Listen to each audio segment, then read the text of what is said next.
So, Battlefield 2042 exploded my brain this year. To give some context, I am not a Battlefield veteran. I played a lot of Battlefield 1 back in the day, enjoyed it, and I was going to buy 2042 on release. However, most of us know how that launched. I went into this game completely blind, with my only experience being the E3 gameplay trailer. So, to be safe, I set my expectations to that level. If Battlefield 2042 didn't look or play like the gameplay trailer, I was going to get my $5 back and say EA for the millionth time. What I didn't expect was to sink an entire evening and night into this video game. I originally planned to just play one game. Hell, I wasn't even going to finish it. I was going to quit when my friend hopped on, but he never ended up playing, so I just played match after match after match. And guys, let me let you in on a little something. It's fucking incredible and I can't stop playing. Battlefield 2042 was a big step for DICE, the developers of the game. It had the largest team working on it out of any Battlefield game, and it had other studios under EA working on it as well. And after the first real demonstration of gameplay was revealed to the world,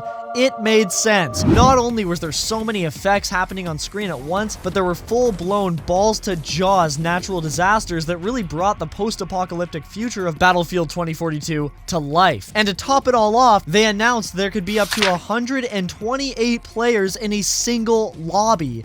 The biggest maps, the biggest team of developers, the biggest ambition. I mean, every single sign that this game would succeed was showing. The stars were aligned for Battlefield 2042, and it came out and everybody hated it. Today I'm talking about Battlefield 2042. This bad boy blasted our ass on November 12th, 2021, a release date that will forever live in infamy as the day that Battlefield well and truly died. Because this is the worst Battlefield launch that I have ever been through. It released with no campaign, for one thing. Battlefield campaigns were always good, and I loved the Battlefield 1 campaign. The reason for this change was because the developers wanted to prioritize multiplayer, so naturally, multiplayer would have to be amazing considering they didn't even make a story mode. Well, the multiplayer released with no scoreboard. The multiplayer game mode released with no scoreboard. Like, how out of touch can you be? Do game developers even play video games? Multiplayer games, especially competitive multiplayer games, rely on the player being able to compare themselves to other players. When I play a video game, I want there to be a reward only given to me if I did good. If other players can't see that I, just one N, am rocking the lobby, then it won't be fun because there will be no game against other players. This natural and traditional way video games have been designed has been around since the very beginning. Can you imagine playing Pac-Man at your arcade, getting the high score, and finding out that there was no reward for getting the high score? A lot of the fun for arcades was having your name on the machine if you won. So it released with no campaign, no scoreboard. It also released completely broken. It was impossible to play a stable game. The servers straight up did not work. And behind all of this mayhem, this blatant, uninspired piece of malware, was Electronic Arts, still asking for full price, full game price, everybody, $80 in Canada, $60 in the US. And there were more expensive versions that you could buy. I think it's important that no matter how good a game gets, we should never let companies live down what they've done. People are talking about Cyberpunk like CD Projekt Red never released a game that straight up didn't even work on some consoles for $80 while faking the gameplay trailer. Cyberpunk 2077, after being fixed, is a fantastic game. I love it to death. But it's important that we never forget what these companies did, otherwise it will keep happening. Battlefield 2042 did explode my brain in 2024. This title is no lie. But before I glaze this amazing game to death, let's take a moment of silence to remember what happened on November 19th, 2021.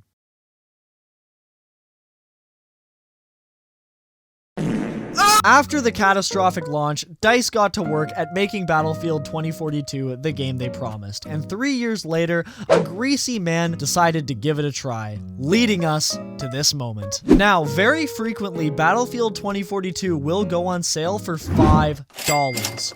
Keep this in mind throughout the video. Going into Battlefield 2042, I didn't know what to expect, but something I immediately noticed was how clean everything is. Booting up the game, I go straight to the menu screen, and in that menu screen, I'm not seeing pop-ups, I'm not seeing a million distractions at once. Everything is clean, organized, and easy to find, and the same goes for an actual match. Now let's compare this to the newest Call of Duty, which was 90 Canadian dollars, everybody. I repeat, 90 Canadian dollars. So let's get into a match here. Oh, update Update requires restart. All right, it's time to game now. Oh, loading shaders. Okay, it's loading shaders. Now it's time to get into a game. All right, let's shoot some. Oh, I'm gonna shoot myself, I guess. Update requires restart. Now let's see Battlefield after an update. Okay, you boot up the game and you're in the game. Look at that, like clockwork. Oh, sorry, we were talking about HUD organization. Call of Duty has so much stuff happening at once. You're leveling up, there's a sound effect, there's a voice in your ear, hit markers, and while all of this is happening, the players blend perfectly into the environment, which makes it hard to look at. When you get shot in Call of Duty, there is so much blood effect on the screen. It looks smudgy and cluttered. But when you get shot in Battlefield, the edges of the screen go red only, which makes things tense, but also isn't distracting to look at. And on top of it all, there's a little red line pointing directly where you got shot from, and not this weird half circle that takes up way more space. And speaking of the shooting, it is so much fun to get into.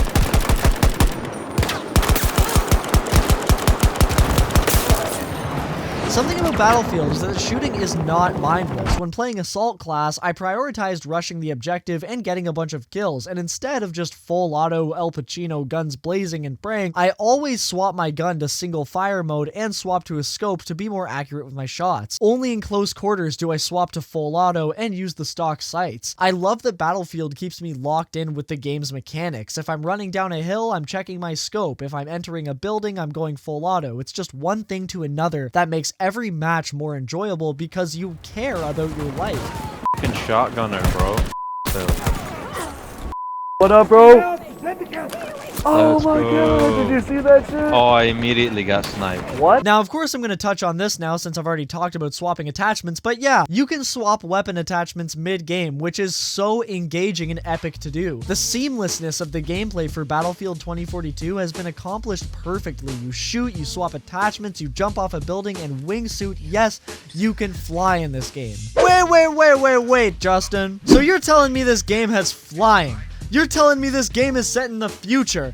Man, what the hell is this? Don't you know every game set in the future is a cash grab because it doesn't make sense? And because it doesn't make sense, the developers can do anything with it? Futuristic games don't care about lore. Futuristic games don't care about anything. Okay, I hear you, and believe me, I had the same preconception of this game. But something I think is so fascinating is that Battlefield makes sense within the confines of its universe. It may be set in the future, but there's no laser guns, there's no big fast jets. It's futuristic military action with wingsuits, and the environments reflect the horrible climate issues that exist in that futuristic world, and there's nothing so futuristic it ruins the balance of things, like a flying motorcycle with turrets. There's also a multitude of classes to choose from to change the flow of gameplay, and I just adore how playing each class changes the way you play the game entirely. Rushing objectives and dominating the leaderboard is adrenaline pumping, but you also take a lot of risks. Playing as a medic keeps you close to your teammates and of course encourages a lot of communication. Reviving and healing your crew is the priority while they get all the kills, but that doesn't mean you can't whoop some ass with the medic's SMG. Now, the engineer class is a lot of fun because it keeps you driving or inside of Battlefield's vehicles. Your job as the engineer is to fix the vehicles when they take damage.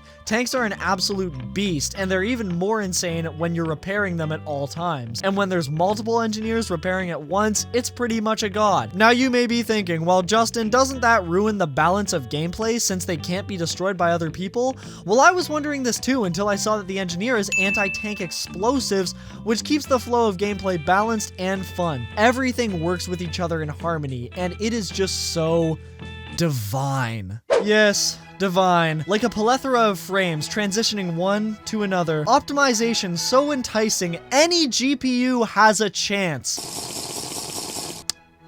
I mean, can you imagine it? A modern game that doesn't rely on DLSS to run well on older GPUs? I honestly can't even believe this game is real sometimes it runs so freakishly well. Look at how good these graphics are. At some spots, I stop and look, which is not good because the fate of the world is relying on my part in the war, but damn, some of these spots are beautiful, and I just have to stop and truly appreciate the graphics of this game. Something that floored me was the first time I experienced a tornado in this game. Things are flying everywhere everywhere. I was trying to fight off the opposing forces while also keeping myself away from this giant whirl of destruction. I mean, holy. In all of this happening in a server with 128 people, with all the stuff going on at once, great graphics, seamless gameplay, 128 players, and natural disasters, this to me sounds like a handful of frames on a 2070. Well, I actually get way over 60 frames per second on a 2070. Now let's take a look at the newest Call of Duty. The maps are static, the game looks like garbage on anything that isn't ultra, and I can't even hit 60 frames per second on, once again,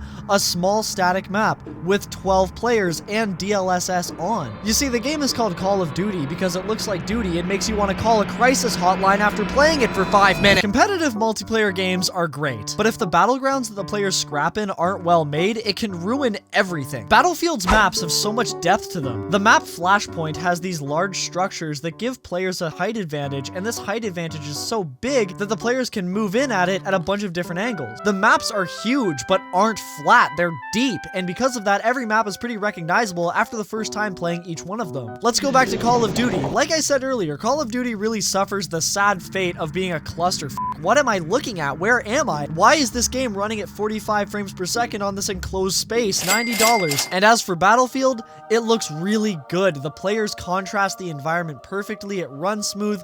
$5. Now, of course, it doesn't always go for $5, but when it does, get it. I've paid more for a Big Mac, and seriously, it's worth it. And if you're worried about rewards for playing the game because you got turned off by the season pass, ugh. You don't have to worry because you unlock a bunch of stuff without it anyways. Each match I play, I level up and get something new. The customization is super fun, and I love the way weapon mastery works and how you unlock more stuff by playing the game. Of course, you don't even have to buy the season pass, since if you really play enough of the game, and it's really fun, so you probably will, you can unlock Battlefield coins by playing, and thus unlock the season pass, which theoretically means having it forever if you consistently play Battlefield. Personally, I love playing games to unlock achievements, and Battlefield 2042 only has 32, which is perfect for people who want a challenging but not impossible achievement system. I mean, look at Team Fortress 2. How the hell is anybody going to unlock all of that? Basically, Battlefield blew my mind in 2024. It plays exactly like what I saw in the gameplay trailer, and it's an absolute blast to play with or without friends. Anybody from any skill level can play it because of its wide variety of approaches and ways you can support your team, and for $5 frickin'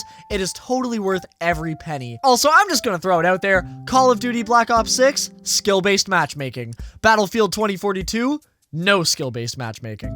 What else can I really say? I have a question for you guys though, and that's, if you have played Battlefield 2042, what do you think about it, and what do you think about its current state? Make sure to leave your answer in the comments below, and I'll check them out as soon as I possibly can. As always, you guys have been super supportive recently, and I love making these videos, so thank you so much for taking time out of your day to watch this video, and make sure to have a good one. Yo, but like, you know what I got in the cabinet? What do you have in the cab? 17 packs of lunch leaf.